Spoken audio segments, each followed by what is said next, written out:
Olá! A felicidade é uma busca universal que todos nós compartilhamos. Desde os tempos antigos, tem sido considerada um dos objetivos fundamentais da vida. Mas o que é a felicidade e como podemos alcançá-la? Apesar de ser uma emoção desejada e amplamente perseguida, encontrar a felicidade não é uma tarefa fácil. Pelo contrário, é um processo complexo, multifacetado e repleto de desafios. E uma das principais razões para isso é que a felicidade é um estado subjetivo e relativo e que pode variar de pessoa para pessoa. O que faz uma pessoa feliz pode não ser o mesmo para outra. Além disso, ela pode ser influenciada por muitos fatores, como personalidade, história de vida e até valores pessoais. E a sociedade moderna torna ainda mais desafiadora a busca pela felicidade. Nós vivemos numa cultura de consumo que valoriza a riqueza, a beleza e o sucesso material como indicadores de felicidade. E isso pode levar a uma busca constante por mais coisas, mais realizações, deixando-nos nunca satisfeitos e sempre em busca de mais. Neste programa, nós vamos explorar o que é a felicidade e como podemos encontrá-la. Acompanhe-nos nessa jornada em busca de uma vida mais feliz e significativa com a coach de felicidade, a jornalista Shirlese de Oliveira. Olá, professora Shirlê, seja muito bem-vinda ao nosso programa. É um prazer enorme recebê-la e eu estou bastante curiosa para saber a fórmula de $1 milhão. Qual é a fórmula da felicidade? Seja bem-vinda. Muito obrigada, Laura. Prazer estar aqui conversando com você. A fórmula eu não vou te dar porque ela não existe, mas existe uma ciência da felicidade, e a gente vai falar sobre essa perspectiva, como a gente pode cultivar bem-estar e felicidade diariamente. Professora, você é jornalista, assim como eu, jornalista de formação, e decidiu se tornar coach de felicidade, inclusive dá workshops, palestras, tudo com embasamento na ciência da felicidade. Quer dizer, uma profissão polêmica e ao mesmo tempo elogiada e criticada. Eu confesso que nunca tinha ouvido falar em coach da felicidade. Como é que se deu essa transição? Eu sou jornalista, mas há muito tempo eu trabalho com educação, sou professora universitária. E os meus alunos falavam assim, nossa, prof, você é coach? Eu falei, não, eu nem sabia o que era essa área do coach. E o meu objetivo foi estudar psicologia positiva. Eu fiz uma pós-graduação em psicologia positiva, que é essa ciência da felicidade. E depois eu fui fazer minha formação de coach, e a partir daí eu comecei a fazer atendimentos que uniam as ferramentas, a metodologia do coach com a psicologia positiva. Então, além de palestrante, treinadora de liderança, eu também faço então, os atendimentos como coach. Agora, o pessoal nem fala coach, fala mentor, há uma diferença assim, entre as duas partes, mas é trazer as intervenções positivas, validadas pela ciência, pela psicologia positiva, que é um braço, é uma área dentro da psicologia, que traz a questão da potência humana. O que nós temos de melhor? Quais são os nossos talentos, as nossas forças de caráter? Como a gente pode ser protagonista da nossa felicidade por meio das nossas ações intencionais, as nossas escolhas, que a gente escolhe para os nossos hábitos, bons hábitos, né? Hábitos saudáveis, hábitos que trazem um viver com mais contentamento, com mais apreciação da vida. Que a gente fala que a gente trabalha uma mentalidade, essa mentalidade da felicidade, essa mentalidade de ver a vida com altos e baixos, mas também sob a perspectiva de um otimismo realista. Então a gente não deixa a vida cor-de-rosa, não é nada disso. A gente acolhe todas as adversidades com bastante resiliência, mas a gente enxerga alegria no viver, por meio do contentamento das experiências que a gente tem no nosso cotidiano, quando a gente cultiva a habilidade da atenção plena, da gratidão, da generosidade, da compaixão, do perdão. Essas são habilidades para a felicidade e já foi comprovada cientificamente por Dr. Richard Davidson, que essas habilidades podem ser aprendidas. Então, com a psicologia positiva, eu aprendi e pratico a felicidade como uma construção diária de bons hábitos, que na verdade vão promover uma boa saúde, um bom bem-estar e também uma boa longevidade. Então, quando eu me deparei com essa questão que a felicidade é aprendida, foi uma mudança de chave. Antes eu pensava que a felicidade iria acontecer assim, ao léu, sem nenhuma dedicação. Na verdade, por ser uma habilidade, a gente aprende, pratica, desenvolve, treina, fica bom nisso. E a gente, então, tem um viver com mais bem-estar e mais felicidade. Professor, ao longo dos séculos, muitos pensadores, desde Aristóteles até Dalai Lama, passando por Gandhi, até mesmo por Albert Einstein, eles compartilharam suas reflexões sobre felicidade. E segundo eles, a felicidade não é um estado a ser simplesmente avançado, mas sim cultivado, como a senhora mesmo disse, por meio de ações, de pensamentos, prática da virtude, compaixão, harmonia entre os nossos desejos, palavras e atos. O que é a felicidade para Shirley de Oliveira? A felicidade, para mim, é um estado de contentamento, um estado de apreciação, realmente algo que a gente pode cultivar e aprender de dentro para fora. Então, a felicidade, ela sempre foi buscada. Aristóteles, que você bem citou, ele afirmou que a felicidade é a busca primeira do ser humano. O Dalai Lama, ele fala que a felicidade não vem pronta, ela é resultado das nossas ações. Então, eu aprendi que a felicidade é uma atividade, ela é resultado das minhas ações cotidianas.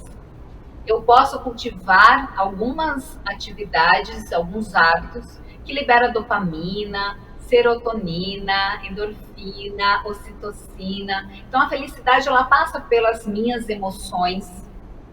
Quando eu abraço mais, quando eu aprecio um pouco do sol, quando eu me alimento com atenção plena e saboreio, quando eu sinto gratidão, isso me traz a sensação, a expressão, né, o sentir felicidade. Então, a felicidade não é algo da cabeça apenas, é algo do sentir, passa pelas minhas emoções. Como é que eu posso cultivar emoções positivas, que é uma das bases da psicologia positiva? Exatamente trazendo para perto, trazendo para minha agenda aquilo que eu sei que me faz bem. E por isso que você perguntou sobre fórmula mágica, e eu te falo, Laura, que não existe, porque o que me faz bem, eu como um ser único, né, um infinito particular, o que me faz bem, que me traz bem-estar, pode ser diferente de você. Para mim, me traz bem-estar, prática de yoga, de meditação, estar na natureza, estar com as minhas amigas, enfim, com meu pet, com meu marido. Para outras pessoas, esse bem-estar é cultivado quando a pessoa está correndo, né? Quando a pessoa está na caminhada, quando a pessoa está dançando. Né? Cada ser humano, ele tem que compreender e ter, né, os seus porquês, né, o seu sentido de vida e saber, né, realmente saber o que me faz bem. E aquilo que eu descubro que me faz bem, eu trago para a minha agenda com frequência. Então, a felicidade não é uma busca, ela é um encontro de quando eu conheço, me conheço, tenho autoconhecimento e sei aquilo que me faz bem. E aí eu começo a colocar isso no meu dia a dia. Então, a felicidade não está disponível para aqueles que passam a vida adormecidos esperando que ela chegue. A felicidade, ela é um cultivo diário. E a partir desse cultivo diário, você vai criando uma reserva de felicidade, uma poupança de felicidade por meio desses bons hábitos.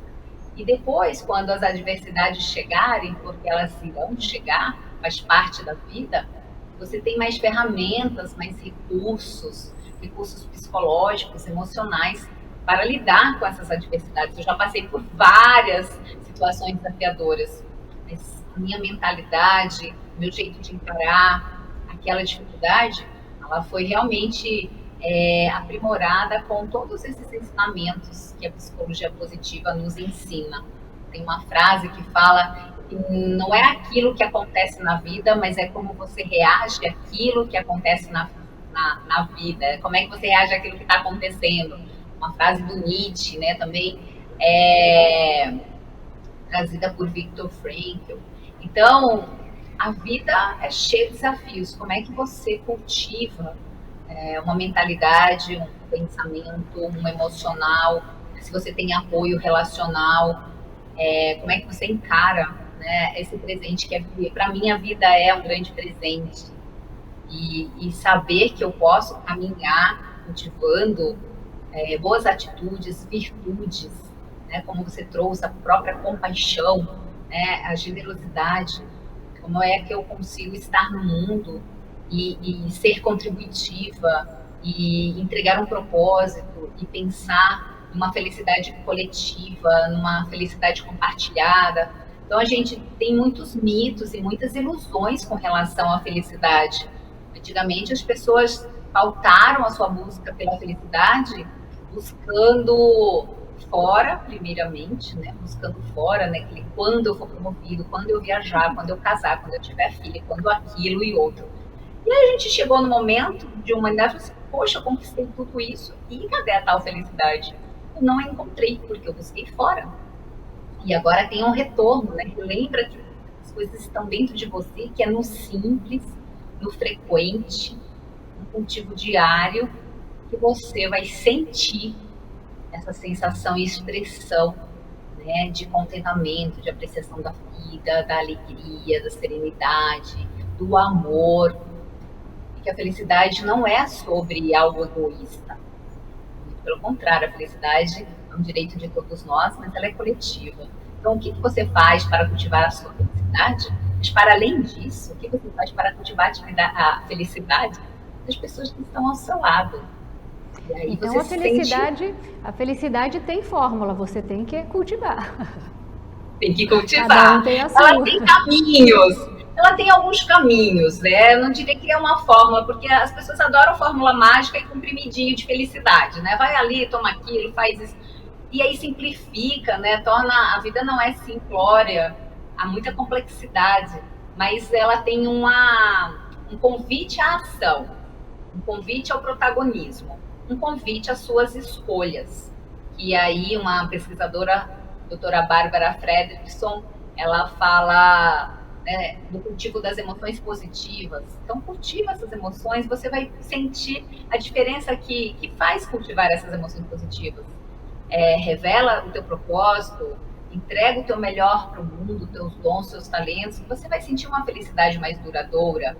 A outra pesquisadora, a doutora Sônia Lyubomirsky, ela fala que a felicidade ela é uma experiência que combina duas partes, contentamento e bem-estar, e objetivo de vida, sentido de vida, propósito de vida.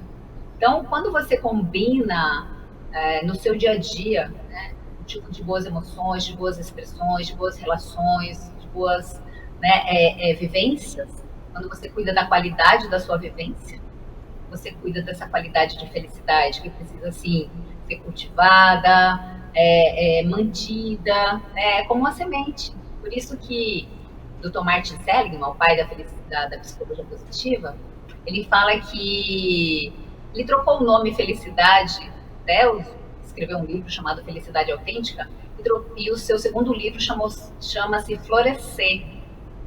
Então, ele usa a metáfora da semente. Você precisa ter um terreno fértil, planta semente, você cuida, você cultiva, você dá água, né, as condições necessárias. Então, o que na tua vida você cultiva e traz condições necessárias para que você possa florescer? Todos nós temos potência, somos potência. Professora, nos dias de hoje, todo mundo vende o produto felicidade, né? Virou uma commodity na boca de coach, de psicólogos e de gurus. O exemplo mais polêmico e também bem recente é do Pablo Marçal, que se vende como gênio. Em seus vídeos pela internet, ele diz que aprendeu a nadar apenas lendo alguns minutos e no dia seguinte já chegou em 5º lugar numa prova de natação. Ele também afirma que pilota melhor que o Ayrton Senna. Quer dizer, igual a ele tem muitos na internet. fórmulas prontas para a gente ter sucesso, ficar rico, empreender, ficar magro, né? Como separar um aconselhamento sério que realmente ajuda as pessoas dos charlatões que vendem a si mesmo, né? Em resumo, no mundo saturado de gurus de autoajuda e coaches de diversos calibres, quais critérios você sugere, né, para que alguém use para distinguir entre conselhos genuínos e charlatanismo? Sim, boa questão. A gente tem que ficar longe das pessoas que prometem fórmulas mágicas. A gente sabe que a vida é muito desafiadora. A gente sabe que a gente tem que fazer a nossa parte e que a gente precisa também ter pensamento crítico. Perguntaram para o Dalai Lama o que muda o mundo e ele falou pensamento crítico e ação. Então, a gente vive num momento que é muito importante a gente se questionar, refletir. Será que essa pessoa está falando tão fácil assim? Né? Se não foi fácil até agora, por que ele está vendendo essa fórmula mágica? Né? A felicidade, ela sim, ela é vendida como um produto pela publicidade, pelo cinema, por instituições. A gente fala mercadorização da felicidade. E por isso as pessoas buscam em lugares errados, não encontram, se frustram, entram em depressão e em ansiedade. A gente precisa compreender que viver a felicidade, ela parte de uma escolha, ela parte de um conhecimento, de reflexões filosóficas, às vezes até, né, a gente aprendeu também conceitos de felicidade pela questão das próprias linhas tradicionais da espiritualidade. Mas nesse momento crítico, né, que a felicidade foi vendida como mercadoria e também como autoajuda, né, o simples, a fórmula mágica, o remédio, né, para ser feliz, ele precisa ser realmente se distanciar, né? A gente precisa se distanciar desse movimento, dessa facilidade. Né? Quando a gente fala que ela é um cultivo diário, o que eu faço no meu dia a dia? Né? O que eu leio? Quem eu assisto? Quem eu me inspiro? Quem são, né, as pessoas que eu realmente posso estudar profundamente porque se dedicou? Será que em vez de eu assistir, né, o Pablo que você falou, eu vou ler o livro do Martin Seligman, ler a biografia do Dalai Lama, assistir um documentário de pessoas que transformaram suas vidas pela superação? Que tipo de música eu ouço? Que tipo de programa eu assisto? Que tipo de livro eu leio? Eu fico na superficialidade ou eu quero a profundidade? As pessoas na internet ou no entretenimento vendem a superficialidade. Mas eu posso sair dessa matrix e refletir o que eu quero para a minha vida, o que eu posso fazer, aonde eu posso aprender, com quem eu aprendo, né? Quem que realmente vale a pena ser seguido, e não se deixe enganar pela facilidade, né? Pelo simplório, pelo superficial. A vida, ela é cheia de altos e baixos. A gente vai, ora, né, aprender pela dor, ora vai aprender pelo amor, mas a gente vai estar sempre se desenvolvendo em camadas. Cada vez mais a gente possa mergulhar no autoconhecimento. Quem se conhece, quem faz esse mergulho para dentro e se coloca, né, nesse lugar de observador de si, acaba não caindo nessas falácias. Vai procurar aquilo que é profundo, aquilo que tem sentido, né, aquilo que realmente conecta com o coração. Então, a gente critica, mas a gente sabe que tem pessoas que, na hora que é convidada a mergulhar em si, a fazer um curso, né, a fazer uma terapia, a aprofundar em algumas questões, não quer, né, fica no raso. Então, aí abre espaço para essas pessoas venderem, né, esse tipo de ideologia, esse tipo de pensamento fácil. Né? Então, a gente possa, sim, fazer perguntas. Isso faz sentido? Né? Para mim, não. E aí eu não assisto, não sigo, não leio, e faço outras escolhas naquilo que realmente eu acredito que possa trazer um resultado positivo na minha vida. Então, eu vou ler o Einstein, eu vou ler Mihaly Csikszentmihalyi, que é um pai da psicologia positiva também. Vou ler o professor Martin Seligman, vou ler o professor Tal Ben-Shahar, da Universidade de Harvard, vou fazer cursos, né, com o Otto Scharmer da Teoria U. Eu fiz a Schumacher College, uma universidade de sustentabilidade lá da Inglaterra. Então, eu acredito no que o Satish Kumar, que é o fundador da Schumacher College, me ensinou e nos ensina. Estará participando da Virada da Felicidade também. Eu vou ler a Susa Andrews, eu vou ler outras pessoas, pensadores. Eu vou ler a Helena Blavatsky. Eu fui para uma peça de teatro dela. Então, tem muita profundidade na vida. Por que eu vou ficar na superficialidade, né? Então, a vida é feita de escolhas. A gente pode escolher estar fora dessa falácia.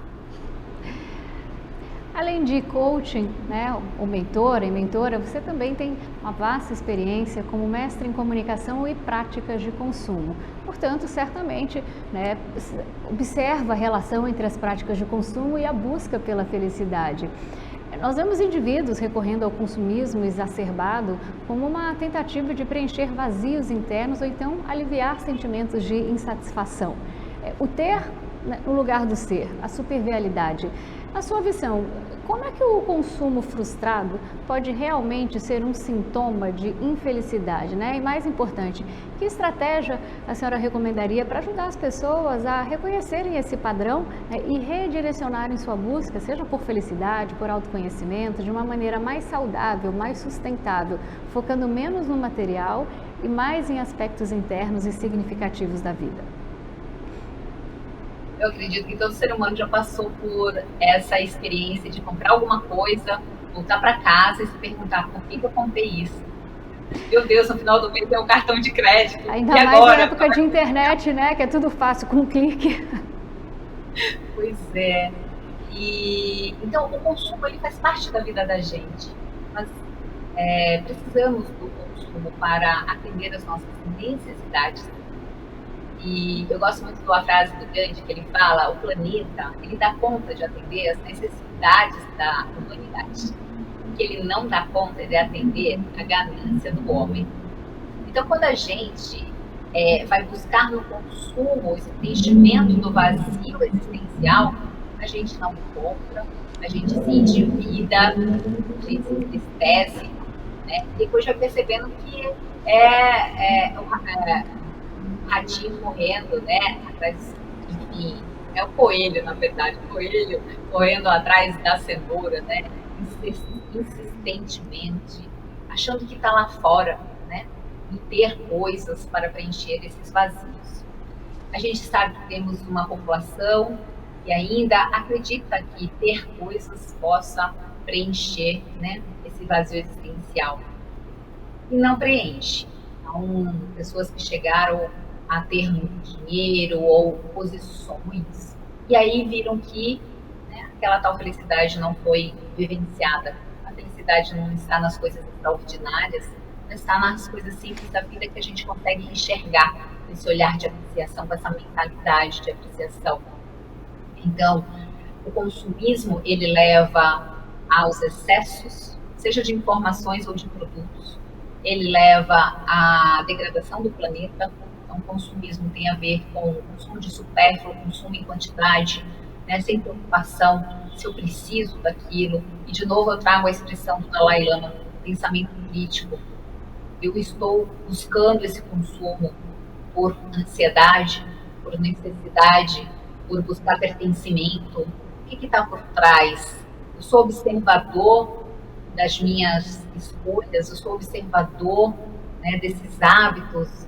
Né? Então, é nessa reflexão, nesse pensamento crítico que a gente vai falando, nossa, eu estou comprando aqui por ansiedade. O que eu quero resolver?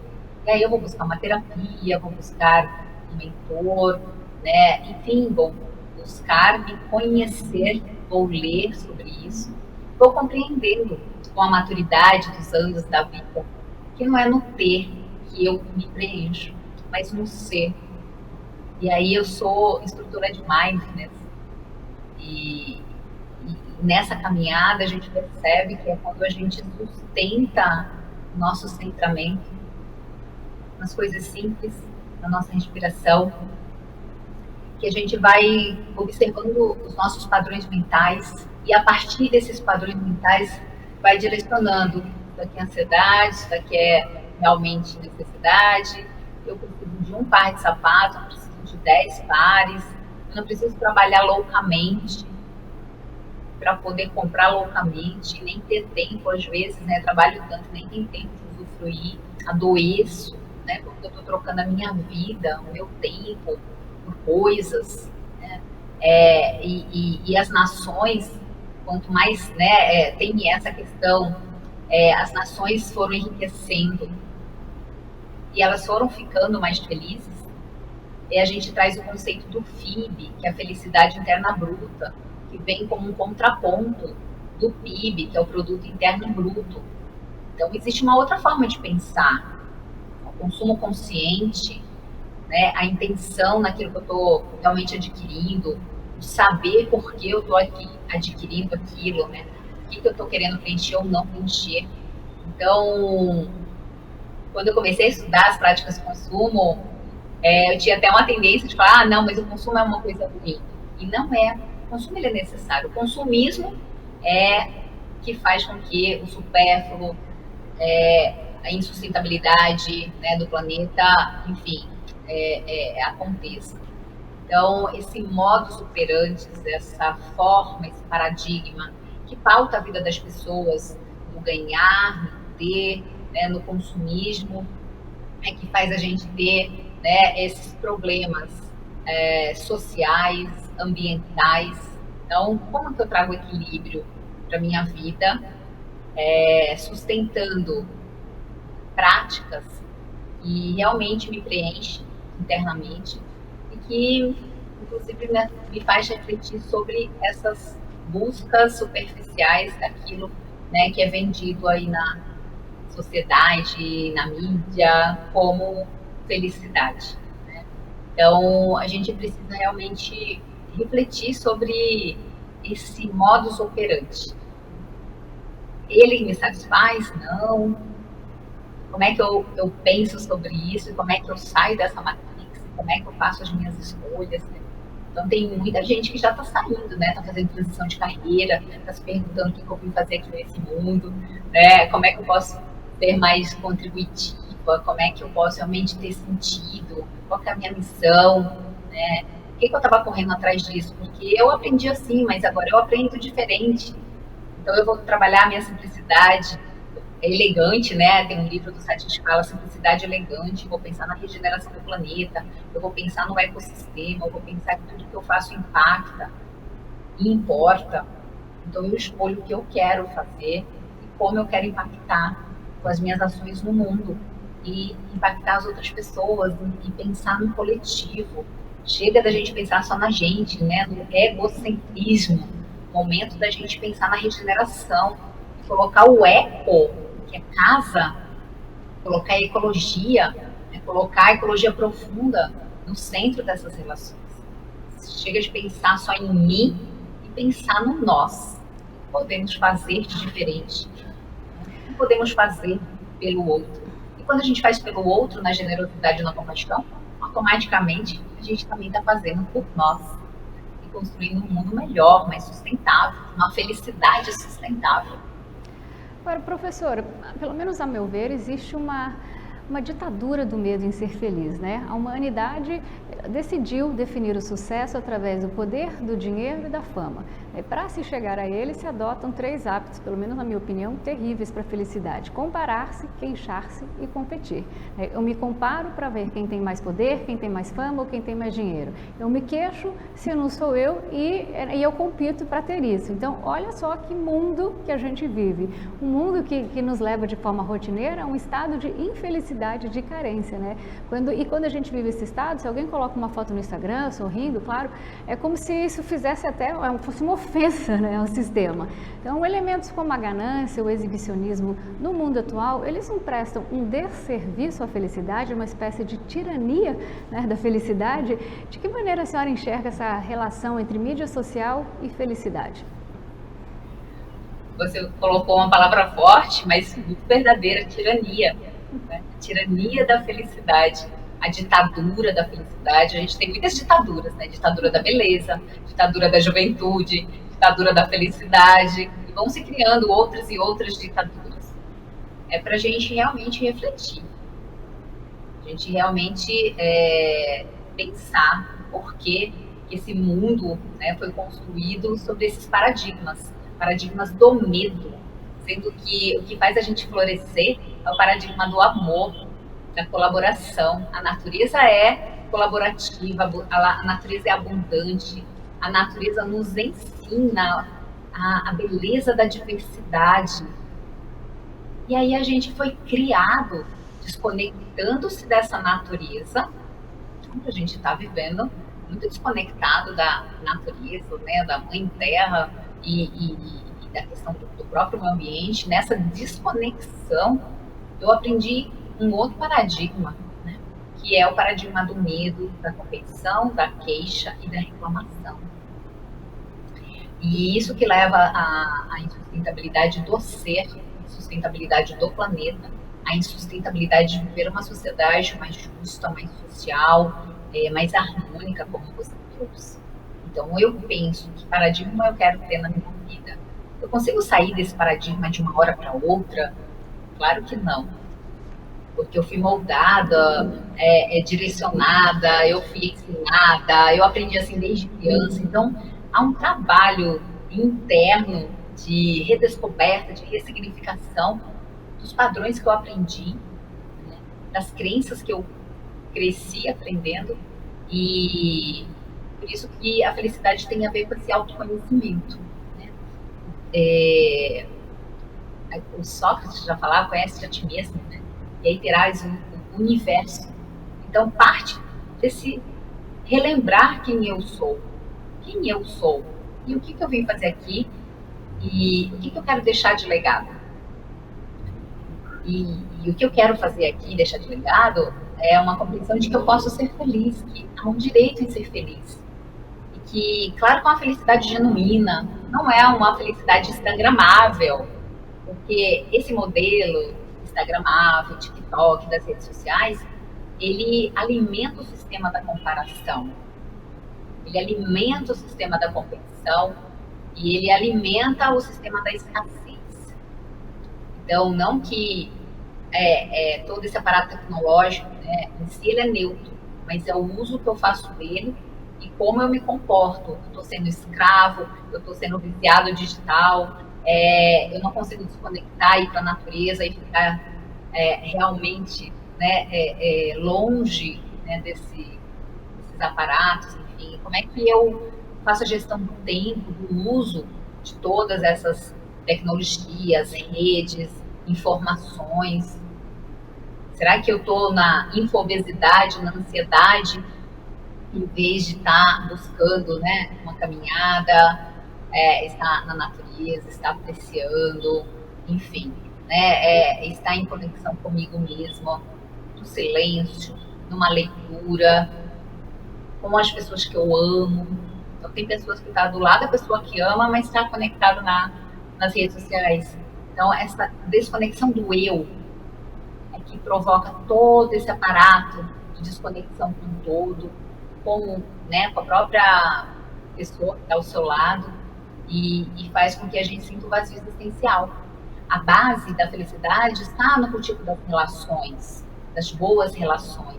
E para isso eu preciso ter tempo para cultivar boas relações. E as pessoas estão deixando esse tempo precioso sendo levado, roubado por toda essa questão, né, das redes sociais ou dos falsos profetas e, enfim, né, que ficam pregando algumas falácias. Então, vamos pensar criticamente sobre tudo isso que está acontecendo, né? Eu estou dentro de um sistema, mas eu não preciso ser escravo desse sistema. Eu tenho livre pensamento. E aí eu vou começar a avaliar. Isso me faz bem? Eu escolho. Isso não faz bem? Eu não vejo, eu não assisto, eu não compro. Eu não preciso fazer parte disso. Eu prefiro viver em colaboração do que em competição. E se eu acredito nisso, eu vou começar a tecer uma rede, um uma teia de colaboração, como é a própria produção da Virada da Felicidade. Tem pessoas que ainda estão no estigma do medo, né, da reclamação e da competição. E aí o convite é, vamos começar a agradecer mais, em vez de queixar, agradece. A gratidão é uma habilidade para a felicidade. E a gente pode, sim, né, cultivar a gratidão por tudo que a gente tem. Então, eu até sou coautora do livro, né, o livro da gratidão.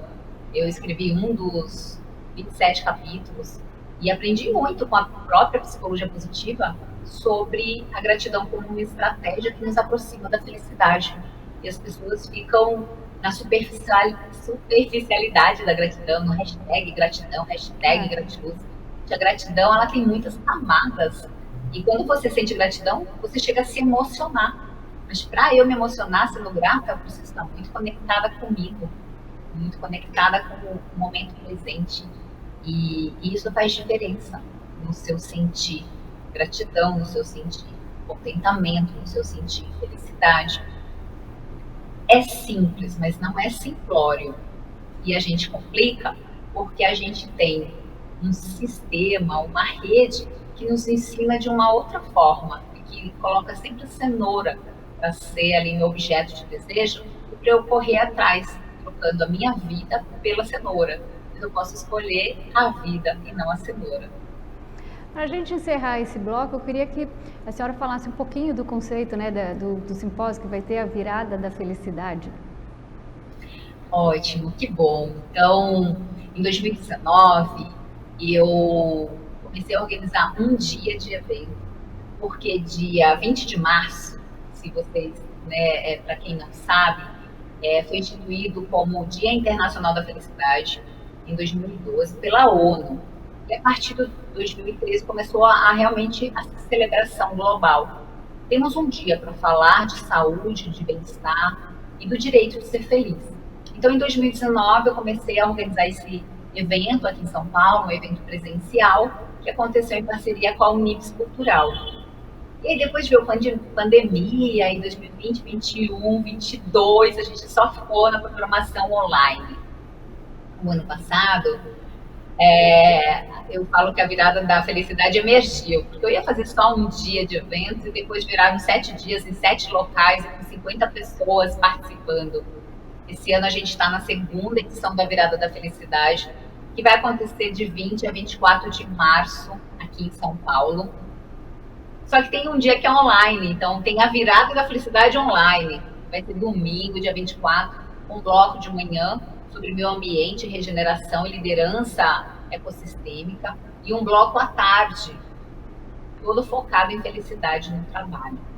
Todo um especialista. A gente tem mais de 50 especialistas. A gente tem Isabela Camargo, a Monja Cohen, a gente tem o Biraci Pataxó, a gente tem a Renata Rivetti, que é especialista em felicidade no trabalho. A gente tem uma curadoria incrível e ofertamos tudo isso de forma gratuita, e esse é um trabalho com muito propósito e com muita contribuição para o mundo, que a gente quer trazer à tona o tema da felicidade, mas na perspectiva de muitos saberes, o saber da ciência, o saber da neurociência, o saber da psicologia positiva, o saber da ancestralidade com o Biraci Pataxó, com a própria Monja Cohen na tradição zen budista. Então, assim, há uma gama de saberes que estão disponíveis, há uma gama de ferramentas, a yoga, a dança, a música, o sound healing, há muitas práticas de bem-estar.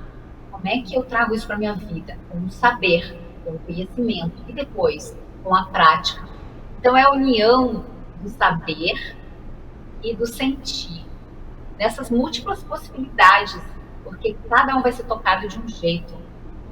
E aí a gente disponibiliza isso, tanto presencialmente quanto online, para expandir essa consciência.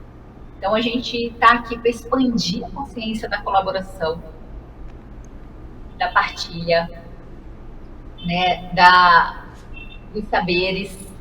A gente está aqui para criar um movimento de expansão de consciência sobre essas infinitas e múltiplas possibilidades de escolhas. E cada um se conecta com um palestrante, com um conhecimento, com um ensinamento, com uma prática, e aí fala, nossa, isso faz sentido para mim, eu quero para minha vida, eu quero continuar praticando, isso me faz bem, me sentir mais calma, diminuir o meu estresse, né? Estou melhor, me sinto mais inteira, e aí eu continuo essa prática no meu dia a dia. Então a virada da felicidade, ela são 5 dias, né? É composta por 5 dias de uma programação intensa, diversa, totalmente colaborativa, entregue de forma democrática e gratuita para que as pessoas possam participar. E nessa edição especial a gente está trazendo o tema central do FIB, da Felicidade Eterna Bruta, e a gente está levando também a programação para o Céu Paraisópolis, que é uma comunidade aqui em São Paulo, em Paraisópolis, e que a gente está com uma programação muito especial para levar também para a comunidade essa diversidade de saberes. Todos merecem, todos têm o direito, todas, né, as pessoas vieram no mundo, né, para viver com sentido, né, com propósito e com emoções positivas, mas eu preciso aprender isso para poder praticar, né? Não é só sobre saber, mas é sobre sentir essa comunhão da mente e do coração, né? Dessa forma integral de ver o ser humano. Só não vai ser feliz quem não quiser, né? Pois é. Bem, eu posso até ouvir, mas se eu não praticar, também não vou ser feliz, assim. Mas quando eu aprendo algo e coloco em prática, aí, gente, o resultado é viver uma felicidade, sim, mais duradoura, com mais resiliência, né, com um olhar mais apreciativo, olhando para as coisas simples da vida, né, entendendo que não é uma busca lá fora, no ter, mas é uma expressão, né, da nossa essência, digamos assim. Consciência sobre quem eu sou e o que eu vim fazer aqui, e que eu faça isso da forma mais bonita, brilhante, leve, diversa possível. Professora, o Relatório Mundial da Felicidade, produzido pela ONU, em sua edição de 2023, coloca o Brasil na 49ª posição entre 156 países, evidenciando uma queda de 11 posições em relação ao ano anterior, enquanto que a Finlândia ela se mantém pelo 6º ano consecutivo como o país mais feliz do mundo. Este relatório destaca a importância de fatores como o PIB, a renda per capita, a expectativa de vida, igualdade de renda, confiança nas instituições e uma forte cultura de bem-estar social. Bom, eu já estive na Finlândia e uma coisa que me chamou bastante atenção conversando com as pessoas locais é que mesmo pagando taxas altíssimas, né, de impostos, elas são super satisfeitas com a qualidade de vida.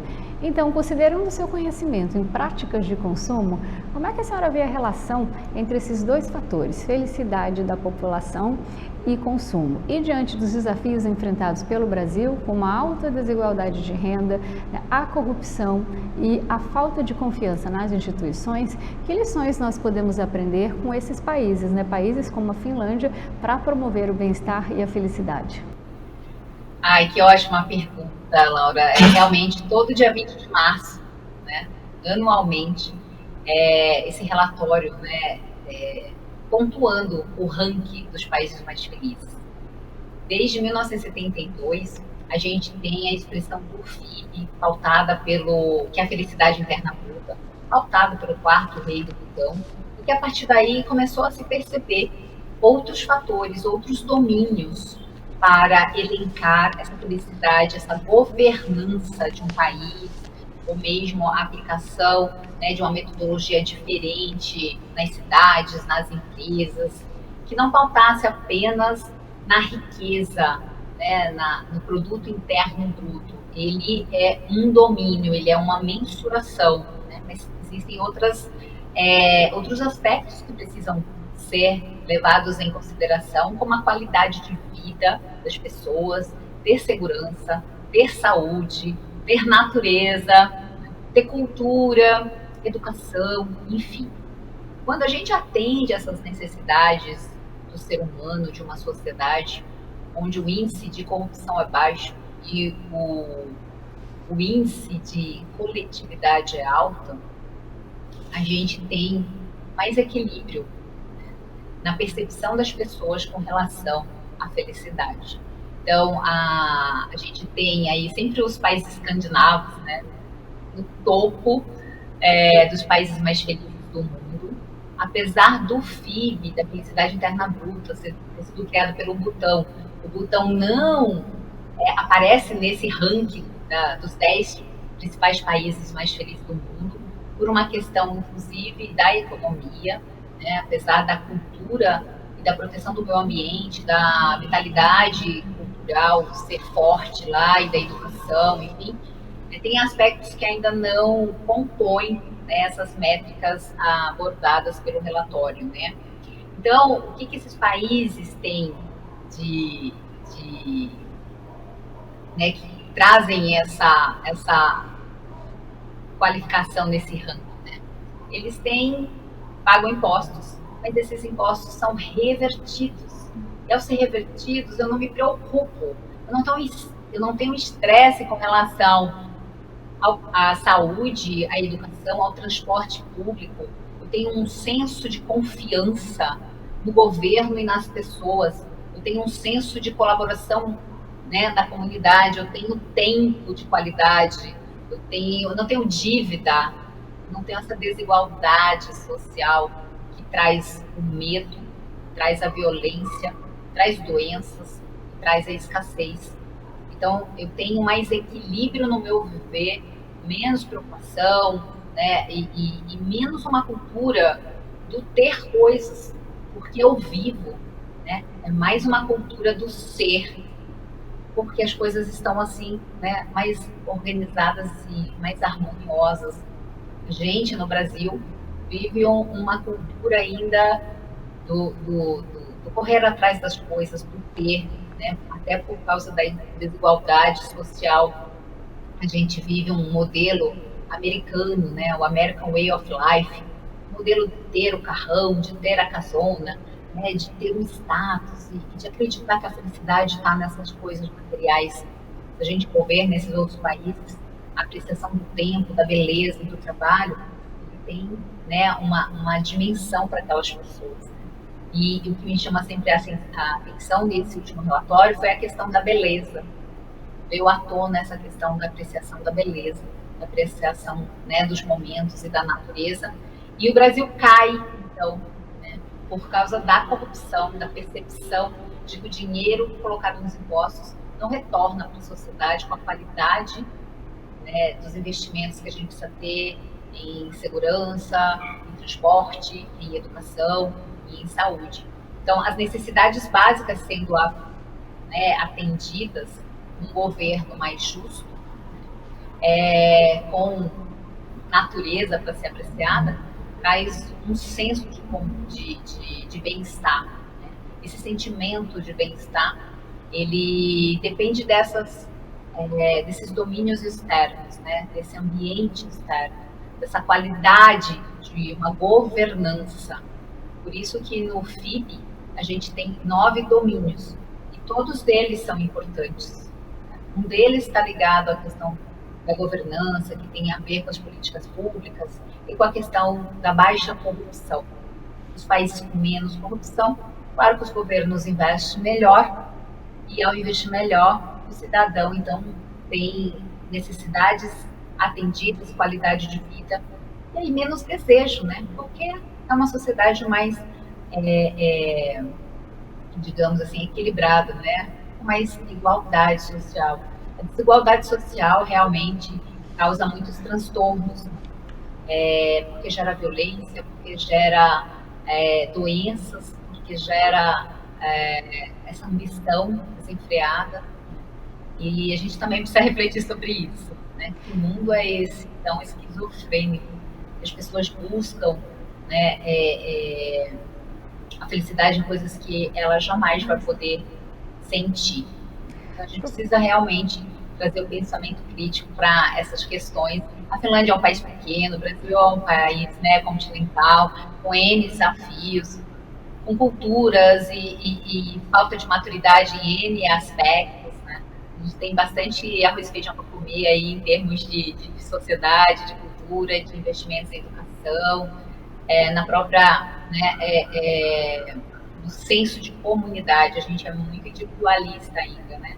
Então, tem países que vivem um senso de coletivo, de respeito, de compaixão, muito mais forte que a gente. Então, a felicidade, ela só é real quando é compartilhada. Essa é a frase, né, do filme Natureza Selvagem. E a gente precisa compreender esse senso coletivo de felicidade. No Butão, não existe felicidade individual. Nem sabe, se é feliz, não existe essa pergunta para o butanês. A felicidade para eles é um senso de um coletivo bem, né, um bom coletivo. E eu assisti um documentário que falava, né, da Dinamarca, quando a Dinamarca ocupava o primeiro lugar no âmbito de felicidade, e o que me chamava a atenção era o senso de coletividade. Então, são muitos aspectos, por isso que não existe fórmula mágica para a felicidade. Não é simplório aplicar, né, esses medidores de felicidade. Há muitos critérios, e que a gente possa um dia, né, tocar na possibilidade de subir no ranking, quando a gente tiver um pouco mais de investimentos em saúde, em educação, né, em segurança, enfim, e menos corrupção também, claro. Professora, cada vez mais há líderes que entendem que se o objetivo da humanidade é ser feliz, nós precisamos olhar para isso. As cidades são felizes se os cidadãos são felizes. Empresas são felizes se os funcionários são felizes. Escolas são felizes se professores e alunos são felizes. Parece óbvio, mas ainda não existe uma atenção a isso nos níveis estratégico e operacional.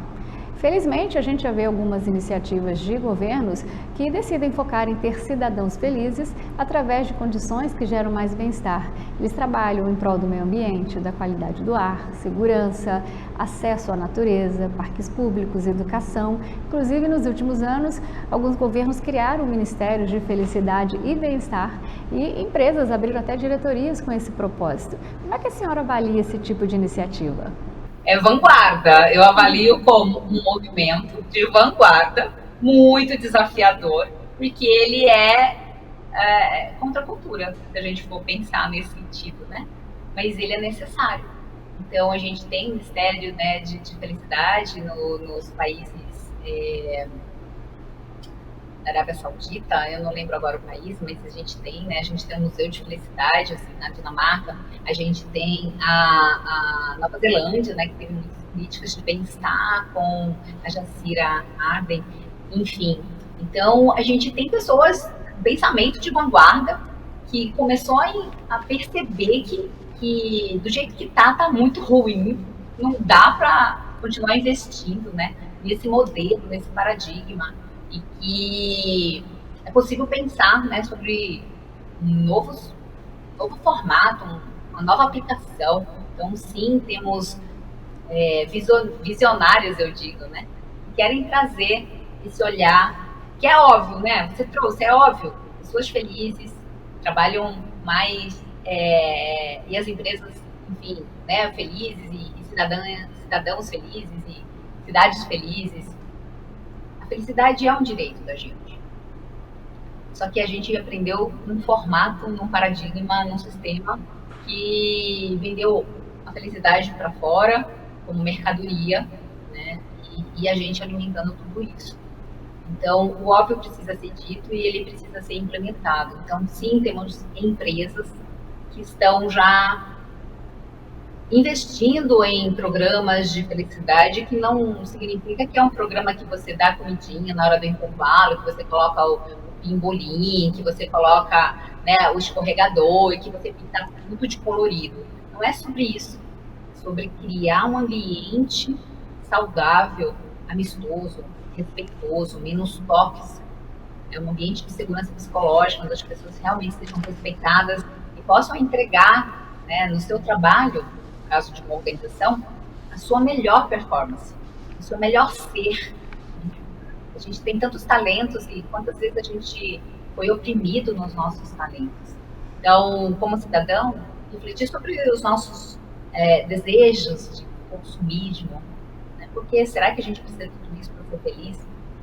Será que eu preciso vender minha vida pelo meu tempo, pelo dinheiro, né? E aí ficar doente, problemas de burnout, depressão, não faz sentido. A gente precisa realmente ter o pensamento crítico. Eu concordo com o Dalai Lama, pensamento crítico e ação muda o mundo. Preciso pensar fora da caixa.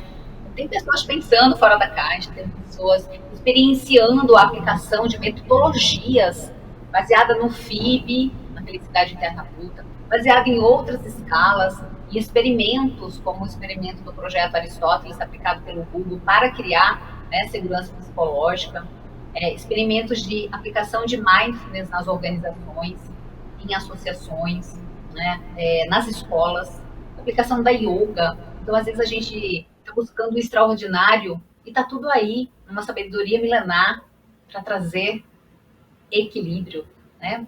Para cultivar o caminho do meio, para cultivar esse senso, né, de que somos natureza e de que a natureza pode nos ensinar a ser mais colaborativos, né, a sermos menos gananciosos, né, e mais contributivos e prestativos, né, para um coletivo mais saudável. Então, eu admiro as iniciativas e os líderes que pensam fora da caixa. Eu lembro, trazendo não para a felicidade, a gente tem alguns exemplos de empresas aplicando modelos, né, estratégicos de felicidade que reduz turnover, melhora a saúde, retém talentos, enfim, melhora a produtividade, melhora um monte de KPIs ou índices, mas a gente precisa de alguém que pense, né, fora da caixa, e que existem modelos que também já podem ser aplicados, né? E o que eu tinha pensado é que eu lembro do Fábio Barbosa, que ele foi gestor do Banco Real, que nem existe mais, né, que foi comprado pelo Santander, quando a sustentabilidade era a causa dele. E aí depois ele foi ver essa causa em outros lugares. Tem gente que tem a causa do meio ambiente, tem gente que tem a causa da criança, tem a causa da felicidade, né? O Martin Seligman tem a causa da felicidade, né, do bem-estar, do florescimento humano. Então a gente está acostumado com tanto bombardeio de mensagens negativas, de exemplos negativos, da corrupção mesmo, que já foi colocada aqui, né, de notícias que, enfim, detonam com a nossa mente, com a nosso estado de espírito, com a nossa saúde mental. E a gente precisa viver novos modelos, né? O programa aqui que você está conduzindo, trazendo à tona esse tema, o Dia da Felicidade, que é 20 de março, falar do Butão, falar do FIB, falar da Finlândia, falar da Dinamarca, falar de modelos de cidades, né, e de empresas que pensam nas pessoas, né, que trazem as pessoas para o centro da roda, da conversa, do diálogo, né, do capital social. Então, a gente precisa realmente pôr pessoas, seja ela cidadã, seja ela uma colaboradora, né, no centro da vida, a vida no centro da vida, e não outras questões no centro da vida. A gente adoece quando a gente não coloca a vida no centro, quando a gente sai correndo atrás de outros dispositivos que foram colocados como condicionamento, sim, mas que a partir de agora a gente está aí, né, ampliando a nossa visão, temos informação super, né, democrática, e a gente dá um poder de ampliar a nossa consciência sobre a gente, sobre as nossas relações, sobre o planeta. Tem muita coisa disponível. Informação não falta, e que a gente saiba escolher as melhores informações para preencher a nossa arte de viver.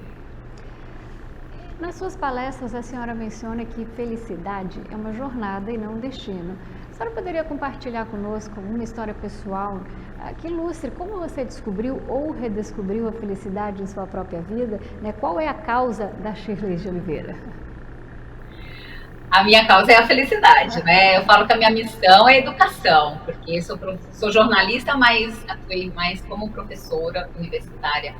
E quando eu, então, entrei em contato com a psicologia positiva, eu falei, gente, eu já tinha algumas coisas em mim, uma mentalidade, né, um senso de gratidão, um senso de pensar, né, na vida sob uma perspectiva de apreciação. Então, é como se tivesse casado, assim, deu match, né, numa ciência com o meu mindset, com o meu pensar e com o meu viver. E aí, como é que eu fui colocando isso em prática? Né? Porque a gente tem que falar daquilo que a gente pratica, né? E aí eu fui percebendo que quando eu enfrentei, né, um câncer, eu eu tive uma mentalidade de olhar para aquela situação e falar, poxa vida, não é por que isso está acontecendo comigo, o que eu vou aprender com isso? Então, eu fui desenvolvendo esse senso de encarar a vida, os desafios da vida, com esse olhar de resiliência, esse olhar de aprendiz, esse olhar de que, né, existe algo para ser superado aqui. Então, a gratidão, eu não aprendi com a ciência da felicidade, eu já praticava, né, porque eu aprendi com a filosofia oriental. Mas quando eu vi que a ciência também dizia que a gratidão era uma estratégia para a felicidade, eu mergulhei na profundidade dessa emoção, dessa habilidade, e trouxe isso com mais, né, como um hábito, com mais vivacidade para o meu dia a dia.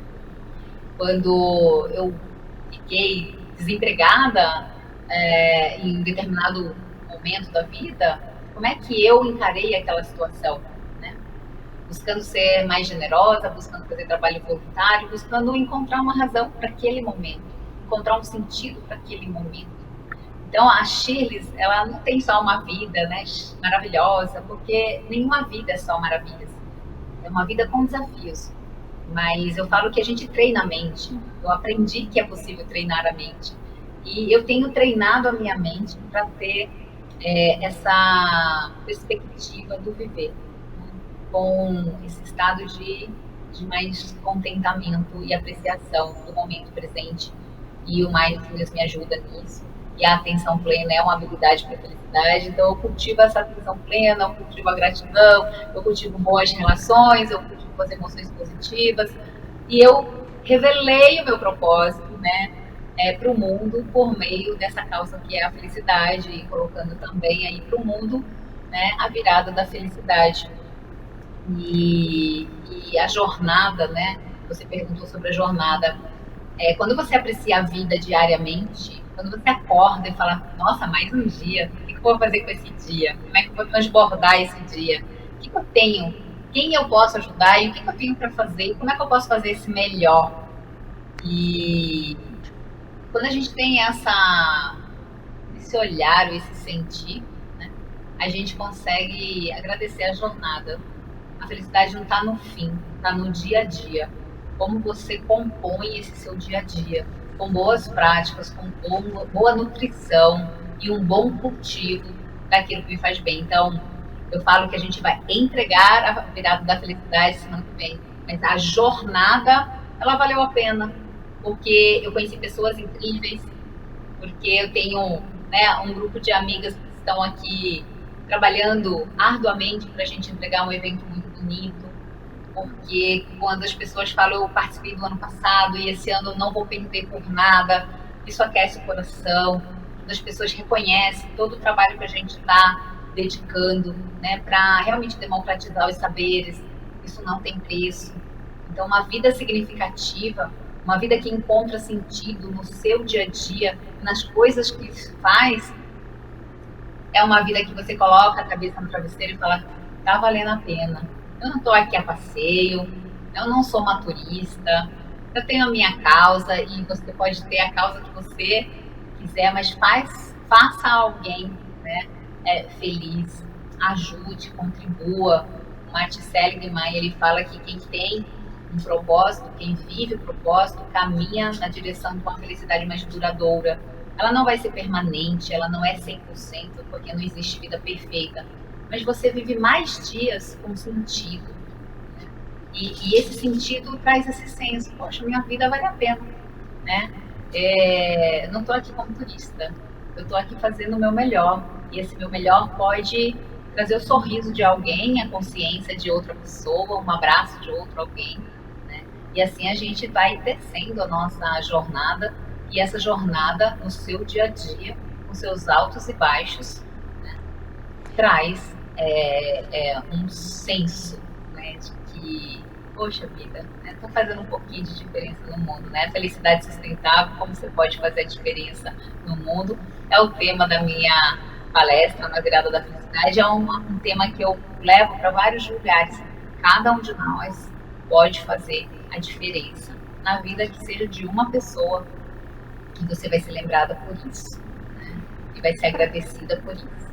Para a gente encerrar. Vale a pena viver, né? Para a gente encerrar, você é feliz? Com base em suas pesquisas e experiências, como é que a senhora analisa o futuro, né, da busca pela felicidade?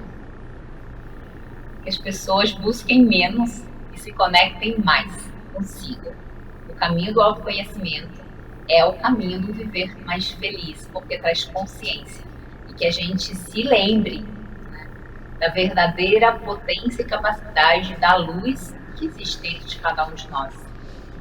Eu acredito que há um trabalho a ser feito, dá trabalho ser feliz, mas também dá trabalho não ser feliz. Então eu escolho ter o trabalho do autoconhecimento, do mergulho, do estudo e da prática, para ter uma vida com mais saúde, porque é saúde física, é saúde relacional, é saúde mental, né? É saúde em todos os aspectos. Então a felicidade tem a ver com esse bem-estar e com essa saúde integral.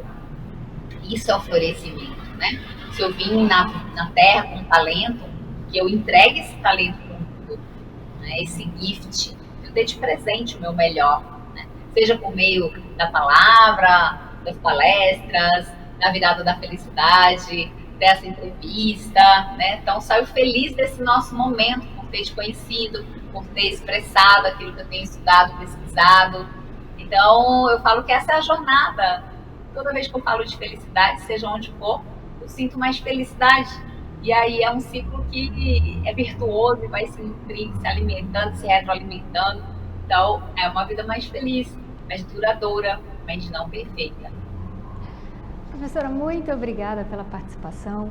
Eu adorei o nosso bate-papo e todas essas dicas, né, para a gente cultivar um pouquinho da felicidade todos os dias. E eu gostaria que a senhora reforçasse mais uma vez, né, sobre a virada da felicidade, onde é que os telespectadores podem saber, né, mais informações para poder participar.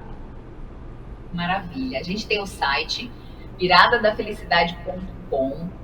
A gente tem o Instagram, @viradadafelicidade, ou o meu Instagram, que é o @felicidade_sustentável.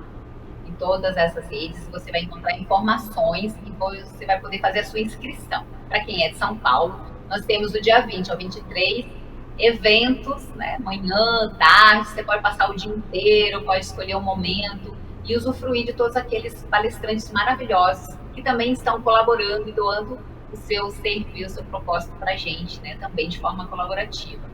E para quem é de fora de São Paulo, tem a Virada da Felicidade Online, que vai acontecer pelo YouTube do Felicidade Sustentável, no dia 24 de março, no domingo. No site tem também a programação de todos os palestrantes, inclusive palestrantes internacionais. Então, se você é de fora de São Paulo, você não está fora da virada, porque a gente também pensou em você. E a gente trouxe realmente especialistas, tanto de felicidade no trabalho, dessas pessoas que estão aplicando a felicidade nas corporações, tão importante, quanto daquelas pessoas que são os ativistas do meio ambiente, da regeneração. Então, a gente está com um timaço para a Virada da Felicidade Online. Se você é de fora de São Paulo, né, vai poder, de fora do Brasil, vai poder, enfim, se inscrever e assistir. E também, né, refletir, ter esse pensamento crítico sobre como você pode ser a diferença no mundo. Esse foi o chamado do Gandhi para a gente, né? Seja a mudança que você deseja ver no mundo. Esse é o meu convite para você também, ser a mudança, né? De você para você. Oba, vamos lá, quero te ver lá, queridona. Tá bom, nos vemos em breve então. Assim. Muito obrigada. Obrigada. Até mais. E a você que nos acompanhou, obrigada pela companhia e continue ligado na programação aqui da TBO, a TV que você se vê.